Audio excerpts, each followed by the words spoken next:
Good afternoon, everyone. I hope you're having a wonderful reInvent so far. Welcome to this session on enabling generative AI, trust and safety using Amazon Comprehend. Generative AI has taken the world by storm in the last year or so. Pretty much every walk of life, every industry, every application has been disrupted by generative AI or promises to be disrupted pretty soon. However, the technical leaders that are in charge of deploying generative AI in production still have some practical challenges to deal with related to the trustworthiness and safety of the models that underlie generative AI. So if you're one of these technical leaders and you want to know why you need to implement guardrails around these generative AI models and how to go about doing this at a high level, then we believe that this session should be very useful for you. My name is Venki Nagapudi. I'm a Senior Manager of Product Management for Amazon Comprehend. And I'm joined here today by Sonal Pardesi, who's my colleague and Senior Manager of Product Management of AWS AI as well. And we are thrilled to have Sridhar Gade from Freshworks. He's the VP of Engineering there. He'll share his perspectives on this topic. So what we'll do is first motivate the need for trust and safety when you're using generative AI models, and go into some of the challenges associated with implementing these guardrails around generative AI models and how some of the newly launched APIs from Amazon Comprehend is going to help you solve some of these challenges. And then we'll briefly demo a solution that brings together some of the generative AI with these Comprehend APIs, and then we'll hand over to Sri so that he can go over how Freshworks is deploying generative AI at scale with trust and safety built in. So let's start with a brief introduction of generative AI. So generative AI is about a class of models that can create content, textual content like blogs, images, videos, and even complex content such as websites and so on. At the heart of generative AI are really large language models that are fine-tuned or trained on a lot of data from the internet, trillions of data points, and these are called foundation models. Now, these foundation models are capable of understanding language, the semantics of it, not just English, but other languages as well. But perhaps the most important piece about generative AI models is that they encompass world knowledge in them. They're just like a compressed version of all the knowledge that we know today. And what is most interesting about these models compared to the previous generation of models is the way you interact with them. You treat these models like they're human, and you chat with them, you have conversations, you query them, right? And so the simple user interface, coupled with the really powerful knowledge that these models contain, actually makes generative AI really interesting, right?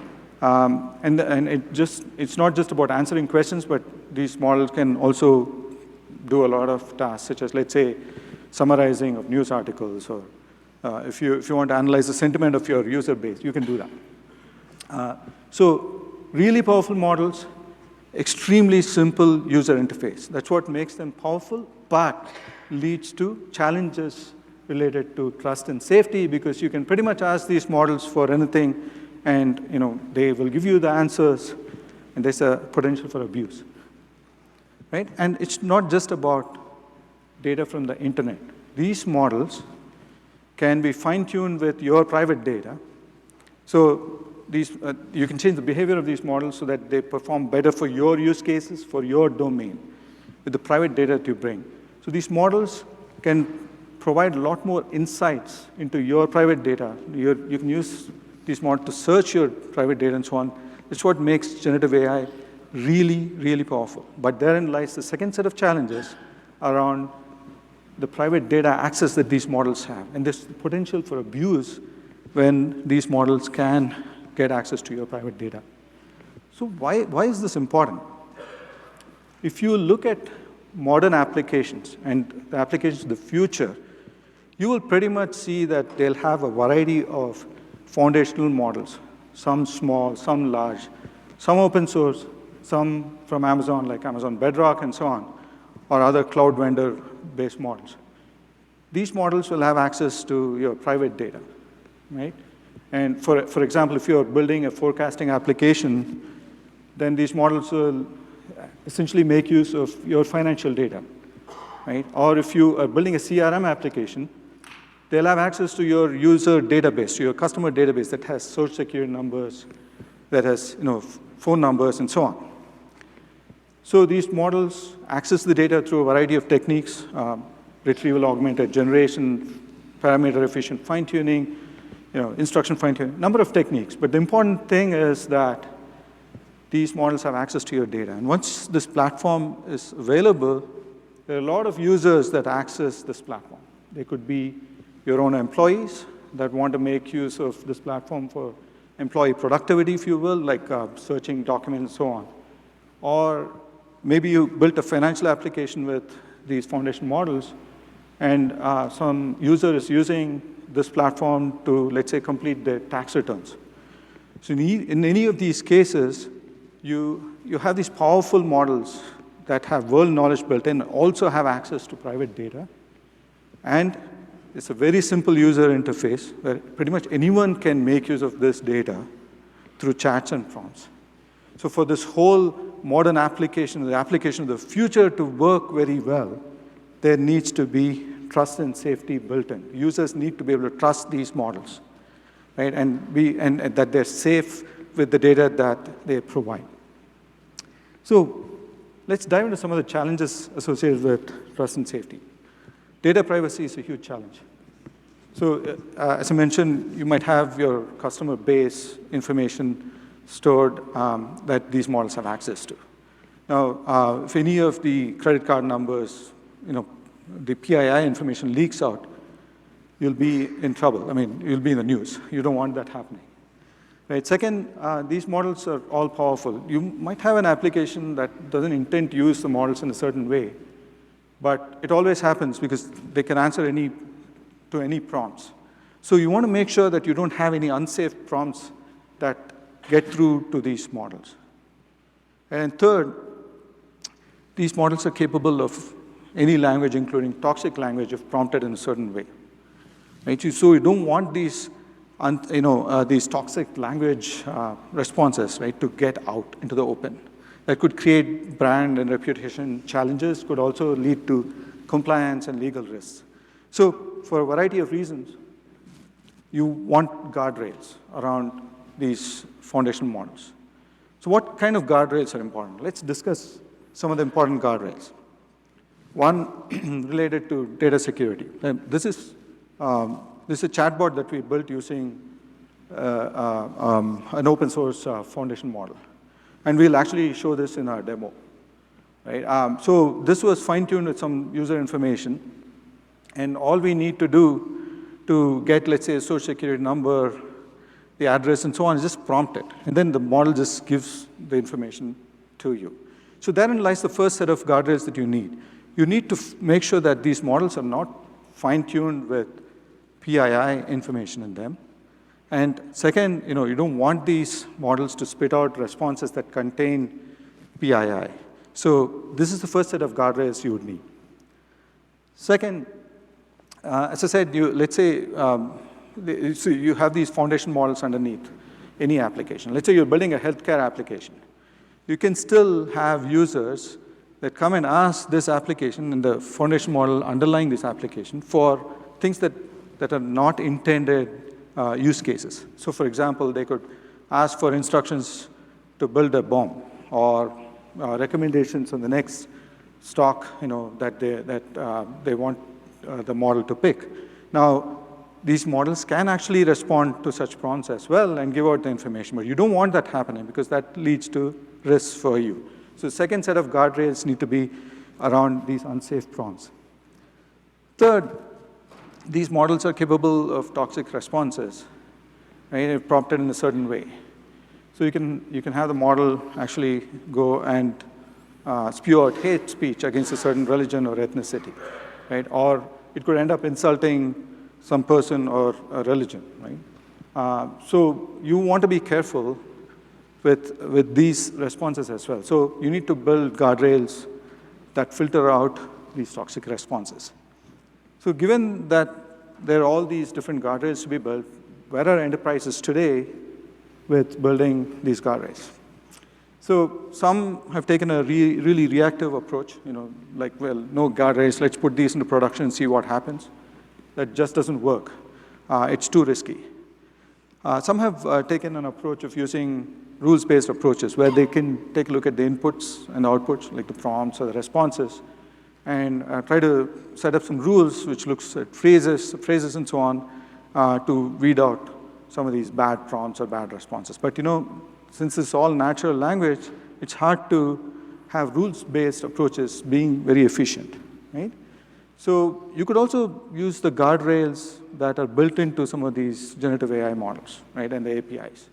That's perfectly good, except that if you are using 3 or 4 different foundation models, some open source and some not, you don't really have a consistent way of implementing guardrails across all of these different implementations. So what you're looking for is a centralized guardrail solution that is very intelligent, that's natural language based, that actually goes and addresses some of your trust and safety challenges, right? So how do you go about doing that? So, well, Amazon Comprehend has done some work around this. And to explain more, I'll have Sonal here. Thank you. Thank you, Venki. Hello. All right. So Amazon Comprehend is a natural language processing service that uses machine learning to uncover information in text and documents. We will see how you can solve the challenges of GenAI that Venki mentioned and build for trust and safety using Amazon Comprehend. Amazon Comprehend provides a variety of APIs, including pre-trained APIs that work out of the box, as well as custom models that customers can build upon with their business and organizational context. Amazon Comprehend provides a number of different APIs, including APIs to extract entities, classify documents, detect the language in text, extract key phrases, determine the positive and negative sentiment in text, and more. Now, Amazon Comprehend has launched new APIs for trust and safety that help to ensure data privacy, content safety, and prompt safety for your GenAI applications. So Amazon Comprehend's APIs for trust and safety cover 3 essential topics. PII is important because you don't want to inadvertently leak sensitive information. Toxicity is important because you want to be able to filter out inappropriate content, harmful content, hate speech, and so on. And user intent is important because you want to be able to identify whether the user input is safe or unsafe. And Comprehend provides pre-trained APIs that work both in real time as well as for batch analysis for these aspects. Now, for PII detection, you can use Amazon Comprehend to be able to detect as well as redact PII in text documents. PII stands for personally identifiable information. Now, when you run PII detection, Comprehend will be able to give you the PII entity labels back in the output response. So, for example, if you provide the input text on the left of the slide, in the output response, Comprehend will provide to you the PII entity labels, as you can see on the right side of the slide. Now, this API for PII will also give you the type or category of PII, for example, personal or national. And it will give you the confidence score for accuracy, as well as the location offsets, so the beginning and ending offsets of the PII. And in this way, you will be able to quickly address any found PII. Now, the next aspect that I talked about was toxicity detection.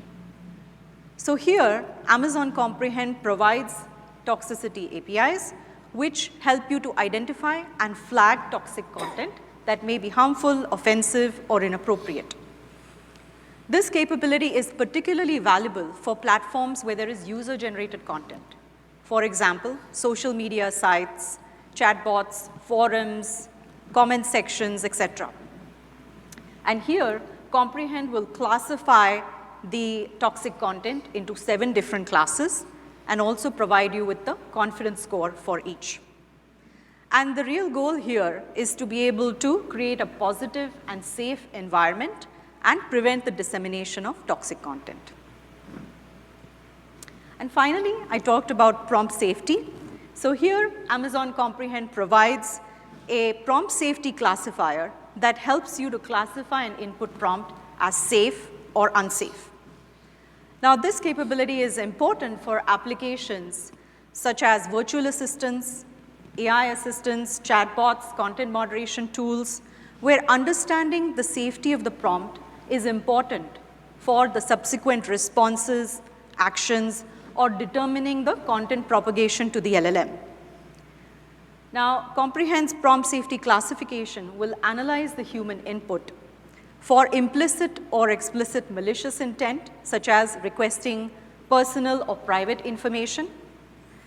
It will prevent the generation of offensive, discriminatory, or illegal content. And it will also flag prompts that request advice on topics such as legal, political, and other subjects. So to illustrate this further, let's talk a little bit about the solution and then take a look at a demo. So first off, whether you are simply training or fine-tuning a model, or you are inferring from the LLMs, you can use the guardrails by calling Comprehend APIs using LangChain. Now you can use LangChain to call Amazon Comprehend moderation chain. And what this means is that you can use this chain along with your other LLM chains to be able to apply the desired content moderation either to the input prompt or text that is going into the LLM for pre-processing, or the output response from the LLM or post-processing. Now this slide shows you the default configuration for Amazon Comprehend moderation chain. This workflow shows you that you can apply the moderation both to the input text as well as the output from the LLM. Now we will begin first with doing a PII check. If no PII is found, then we will proceed to the next step, which is a toxicity check. And if there are no toxic labels found, finally, we will perform a prompt safety check.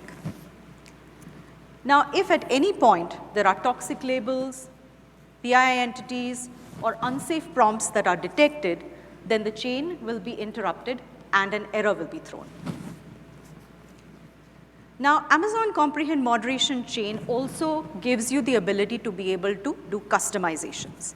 And what this means is that you can do specific configurations which give you the ability to control the content moderation that you apply in your GenAI application. And this is important because different applications may have different moderation needs. For example, a gaming app may have a higher threshold for profanity, for example, versus some other application.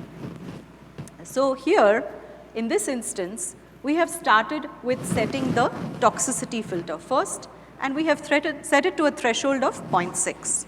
What this means is that if a toxic label is found with a confidence score of greater than or equal to 0.6, the chain will be interrupted.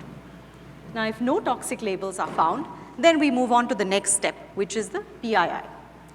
In the PII configuration, what we care about here is locating SSN values. So if we are able to find SSN, we want to redact it and mask it with the character X, provided there is a confidence score of greater than or equal to 0.5. And finally, we want to do a prompt safety check. Now here we have set the threshold to 0.8. And this means that if an unsafe prompt is detected with a confidence score of greater than or equal to 0.8, then the chain will be interrupted.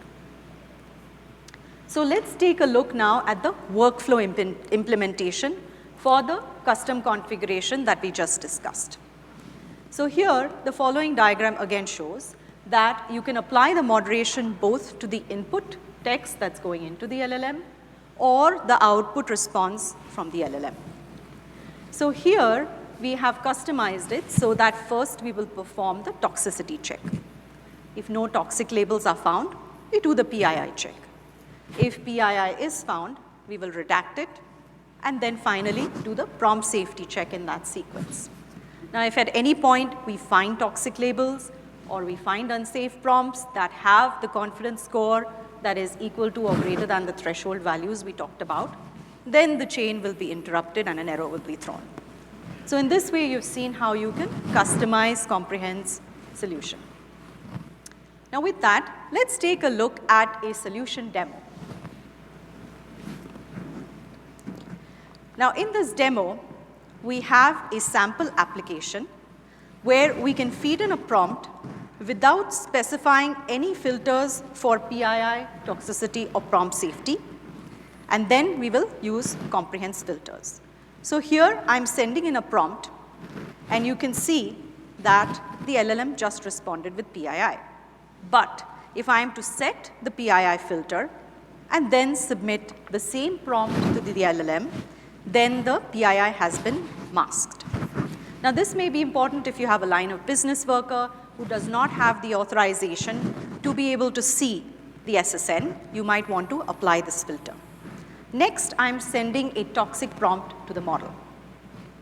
Now here, the model will respond back with toxic content. So if I want to avoid this, I can apply Comprehend's toxicity filter. So let's go ahead and do that. And now I will resend the prompt to the model. In this case, the prompt will be stopped, it will be marked as toxic and can't be processed, and you have protected the perimeter of your LLM. And for the final example, I'm going to send an unsafe prompt to the model.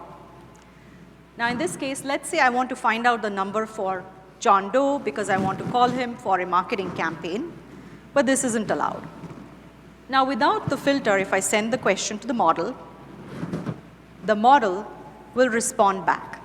And there I have the phone number for John Doe.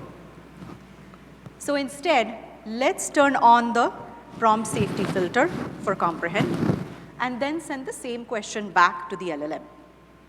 Now in this case, you will see that the prompt has been classified as unsafe and cannot be processed.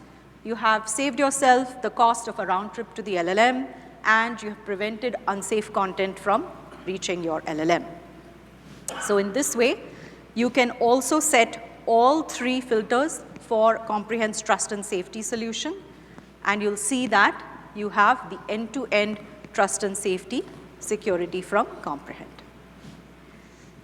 So with that, you have taken a look at Comprehend's trust and safety features. Now next, I'm going to call upon Sridhar so we can learn a little bit about Freshworks and also learn about the Comprehend use case for trust and safety capabilities that Freshworks is using. Thanks, Sridhar. Awesome. Thanks, Sonal. Good evening, everyone. This is Sridhar Gade. I lead cloud engineering and responsible AI for Freshworks. And over the next 12 to 15 minutes, we are going to look at the practical implementation of how generative AI's governance and responsible AI is implemented with all the powerful features that we just saw. But while I do that, I'll also talk a little bit about Freshworks as a company and a little bit about products and also our AI governance thought process and vision, and then the actual implementation. So that way you can connect the dots and be able to understand if you were to do this for your company or your team, then I think it's kind of a pretty straightforward. So Freshworks was founded in 2010 by Mathrubootham and Shan Krishnamurthy with the dream of building a software that is easy to use, easy to implement, and very cost effective. And this has started in the city of Chennai, India, and we grew pretty fast since then. And then sooner we identified that our first product was Freshdesk, and the company name also was Freshdesk. It was a customer support help desk software, designed to help small and medium business companies. And soon enough, we identified that there will be more domains and industry verticals that will be needing our products. And we went ahead and started work on IDSM product, which is called Fresh Service, and then CRM products, which is Fresh Sales and Marketer, so on and so forth. And then we converted our name from Fresh Desk to Fresh Works, because there will be more fresh products coming out, disrupting multiple different industries, in the future. Also, if you see in this slide, it's noteworthy. We also started our AI journey sometime in 1998 with the GPT-1, GPT-2 models, and started innovating there, and then slowly, kind of a transition to generative AI as well. So today, fast forward to 2023, we are a company with 65,000 plus customers and around close to $600 million revenue annually. And proudly, we are the first SaaS company to be founded out of India and go public. And that has been a growth story of this company. So when you look at the product portfolio, we just spoke about a bunch of products, but then I'll put products into a little bit of a context. So they can be put in two different buckets. One is the delighting employees, which is employees of your customers, which is Fresh Desk, which is a customer support way, and also CRM products. And then delighting your customers, customers of your customers, which is ITSM products as well. But I think what is important in this slide is the foundational, the platform that you can see is a Freddy AI. So the thought process that we had at Freshworks was AI is not specific to a product, or it's not specific to a use case or a feature. It is built for the company, and all the products will actually kind of a fork off from that kind of vision and the framework, and then start building on top of it. So let's do a little double click on the generative AI product of Freshworks, which we call it Freddy. Just like I said, it's a platform mindset. So we have three major themes. One is self-service. Second one is a co-pilot. The third one is the insights. When you talk about self-service, is all about all the agents that are using your product. How do we actually make them do more and be more? A good example is I have my help desk agent who's looking to create a solution article. So I will have to gather all the content, create templates, and then validate the information and be able to deploy it, for my customers to use it. GenAI will go and do all that for you, and then have a ready-made, the article ready for you to verify and then be able to just deploy it. And this is kind of integrated with all of our products, and then it kind of enhances. And it's also a game changer in terms of productivity of your agents. Saves a lot of time as well. Second one is the co-pilot. So co-pilot, like the name says, it's a contextual improvement of your experience. So just in case in IDSM product, I'm responding to an email of my customer through my product. And for me to be able to respond, I need to know the entire case history for last few months and look at the customer sentiment at this point, and what kind of solution I'm giving. But then the co-pilot will actually go through entire your case and then give you multiple different options for you to choose from, depending upon there is also a tone enhancer, right, where you want to make it more softer or more direct, more assertive, and then all you have to do is just select it and then just send it out. And this contextual AI features are also across our products. So third, last but not least, is the insights. So insights basically takes the game of analytics to the next level. So analytics is all about dumping a lot of data on us, often making it very complicated to make decisions. So insights basically does the root cause analysis based on the data that we already have, and give you decision-making metrics directly. So this also can become a game changer for your senior leadership to make some decisions out of this data. So it goes without saying, I think we already spoke a lot about AI governance, and I think there's no questions in this room about we need it or not. I think it's all about when than if. So I think early this year, when we were talking about all the generative AI wave came in, we saw in one of the very large multinational company, the developers went and fed their entire code base to one of the large LLMs. And then there was a lot, the code breach, and then everyone was started feeling, hey, one part of the world is talking about what can we do with generative AI, what features, what business cases, how do I monetize, how do I make money, increase revenues. On the other side, what can go wrong? And how do I prevent lawsuits? How do I prevent abuse or prompt injections and everything else? So I'll quickly jump into what was our thought process at Freshworks as far as generative AI governance is concerned. So this is a busy slide, but then I just wanted to let you know, this is like, 5-spoke concept where we wanted to make sure that we cover all aspects, whenever we are talking about generative AI. Here, I'll only cover a couple of them. One is the data governance. In the next couple of slides, we are going to go more deeper, how we are achieving data governance using Comprehend and Amazon ecosystem, right? And it is to do with the PI, it is to do with the, safeguarding customer data, anonymization, and all that good stuff. One more thing I want to also call out in this slide is model governance. So like we said, there's a long list and a long tail of models. Every single day when we wake up, we actually hear about new models coming out in the market. And this is disrupting and also disturbing our developer community in our company. So model governance is all about building a framework and building a platform that continuously evaluates new models that are coming in based on certain parameters, benchmark them, and then put it in your model garden for your developers to be able to pick them depending upon what use case they are trying to build. And that is exactly what is required for us to be able to scale fast and build the features before your competition does, and then get to market sooner. And that's exactly model governance is all about. And also, model governance makes sure that right models are getting into your company, because in the past, the software that you build define the features of your product. Today, the model that you use define the features and capabilities, which means if you have an incorrect model or wrong model, then it's very easy for you to actually kind of sidetrack your feature set of your company. Great. Now we'll actually get into the solution, how we built it through Comprehend.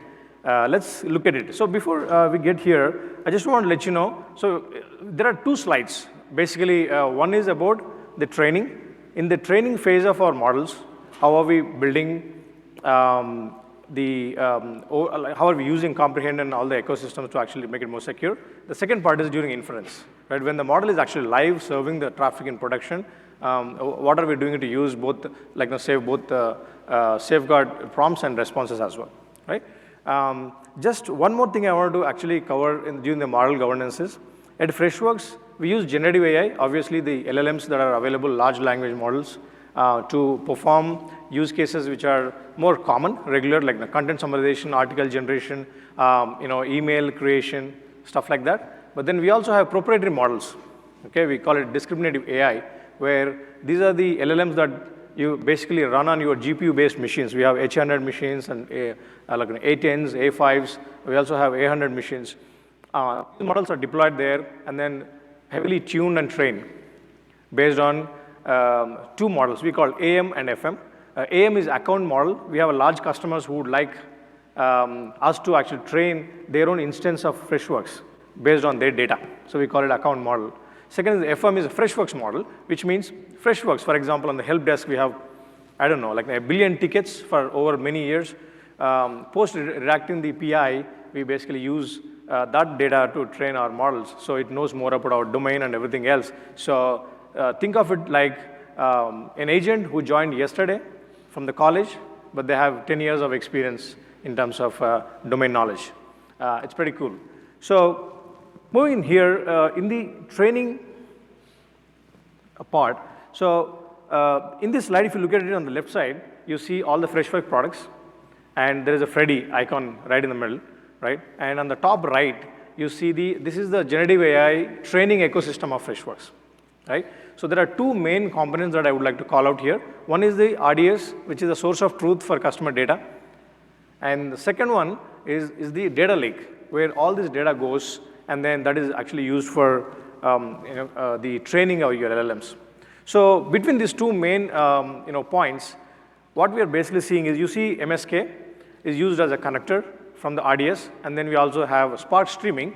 It's an ETL which kind of transforms the data the way we need before it goes to data lake, because the source of truth has in a certain format, like in the raw format, and then we kind of massage the data in various different formats and actually put it in the data lake. But before it goes to and then once it goes to the data lake, it's actually stored on S3, and that is the source of truth for across all our products and use cases to train their models. So before it goes to data lake, we have Comprehend. So when you actually double click on it, we look at that there's a data stream coming from ETL. So there are 4 stages, like you can see, like at the bottom right of the slide. Stage 1 is break this data stream into 100 KB chunks, right? And then stage 2 is you try to actually deduct the PI from it. We heard all the capabilities of Comprehend in the previous slides, from both Venki and Sonal. It's an amazing system.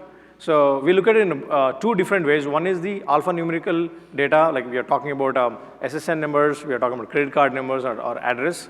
The second thing is the named recognition, which is there may be a very famous person or the president, and then the following is the information very specific to that person. So the Comprehend is able to look at the entire narrative and then be able to relate multiple sentences and see whether it is sensitive or not.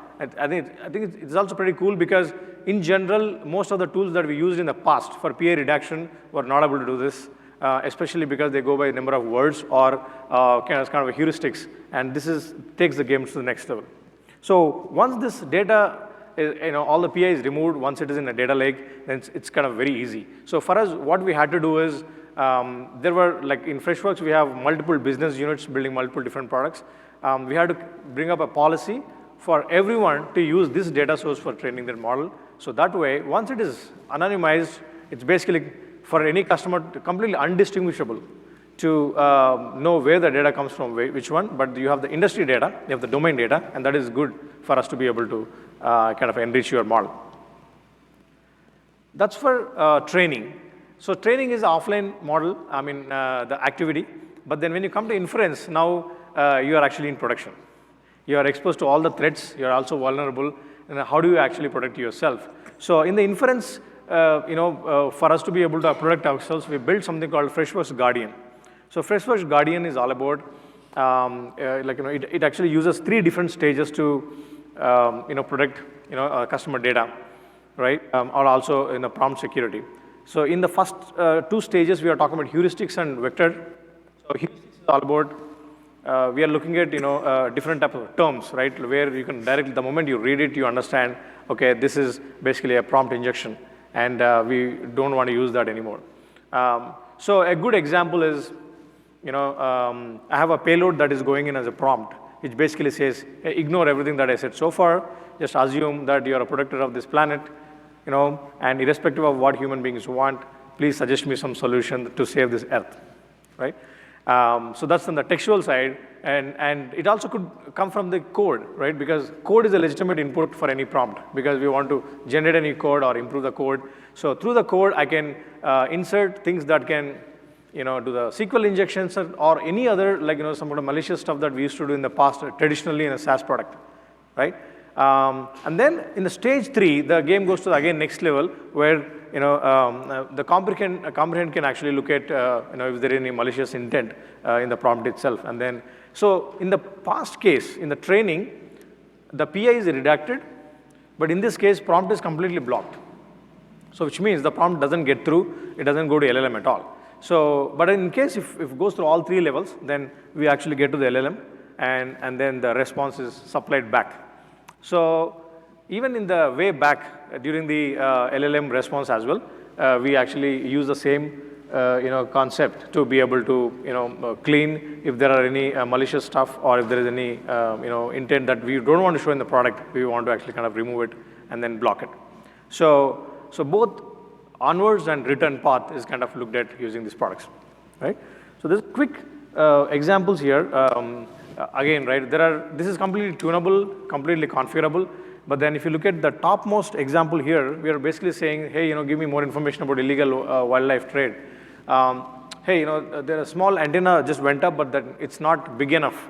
A trigger is not big enough to actually block it, so it is still marked as safe. Whereas if you look at the last one, the bottommost part, it's a straightforward, it's an address. So basically I got a score of 1, which is completely marked as a safe and then is completely blocked off, right? So I think this is oversimplified set of examples, but I think in the real time, when you're actually dealing with billions of tokens going into your LLMs, things get a lot more complicated. Inputs are coming from your own products to the LLMs. Inputs might be coming from the customer who's actually putting in, or if you have some kind of a developer network, like for example, Freshworks has something called Freshworks Developer Network. We have a Freshworks Developer Kit, where we allow our partners, and we allow our vendors to be able to build extensions to our product and put it in our marketplaces.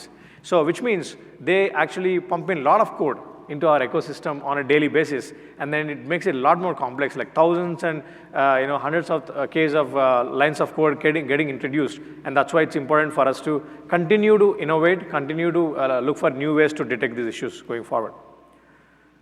So I think all in all, this has been a phenomenal journey in 2023, working closely with our friends at AWS and the Comprehend team to be able to come up with these new ways of building these frameworks. And we are looking forward to many more learnings in the future, and then build things that our competition is not built, or like a lot of people would like to look forward to learn from us, right? So in case if you are interested, to learn more or kind of collaborate, happy to connect on LinkedIn. And thank you for being a great audience, and giving back to Venki. So we'll take some Q&A, but before that, just I want to give a shout out to some of the folks that came up with the LangChain solution. This is Rick, Anjan, Nikhil, and Piyush. Thank you very much. And then in terms of resources, I'm hoping that this was very interesting for you all. If you want to learn further, the APIs are available at the Comprehend website. So that's the first one that you see, the QR code. The second, the GitHub implementation, it's pretty comprehensive. This is the Amazon Comprehend Moderation LangChain. You can access it there. And third, the blog itself is describes trust and safety in some good amount of details, very simple to implement, right? So, yeah, and these are our email IDs. Feel free to reach out to us if you have any questions. Also, do fill out your survey so that we can improve our content, our presentation, whatever that is, and tailor it for you in the future, right? So, thank you very much for this opportunity to present to you all.